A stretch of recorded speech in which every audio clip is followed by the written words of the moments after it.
Big news for iPhone fans! Apple has reportedly delayed the release of their upcoming edition in the iPhone family, iPhone 18, till 2027. Hello and welcome to GadInsider, your hub for the latest tech news. A Korean supply chain has reported that Apple will delay the release of standard iPhone 18 model to the first half of 2027. Does that mean there will be no new iPhones in 2026? Certainly not.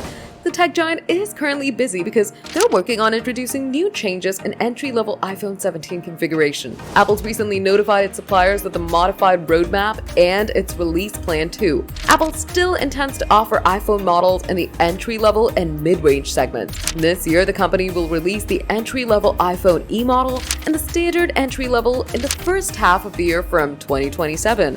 This news comes as Apple has said that it's launching its first foldable iPhone next year and realigning its product line in a significant way. Of course, the second half of the year will get the Apple event with the launch of its standard line, having iPhone Air, Pro Max, and the foldable iPhone. Apple's planning to keep a track of releasing 7 variants of phones each year. That'll include 2026 too. We'll get iPhone 17e in the first half of 2026, followed by the releases of the iPhone 17 Air, Pro Max, and the foldable iPhone in the second half of 2026. In this way, the company is trying to maintain a sales momentum throughout the year. Not only this, but with this strategy, even the budget models along with the premium ones can have their own spotlight. This can possibly be due to the addition of foldables in their family. Maybe that's why they want to shift some models ahead and reduce the crowd of products during the launch. What do you think about this? Can Apple increase their sales by using this plan? Drop your thoughts in the comments. We read every single one.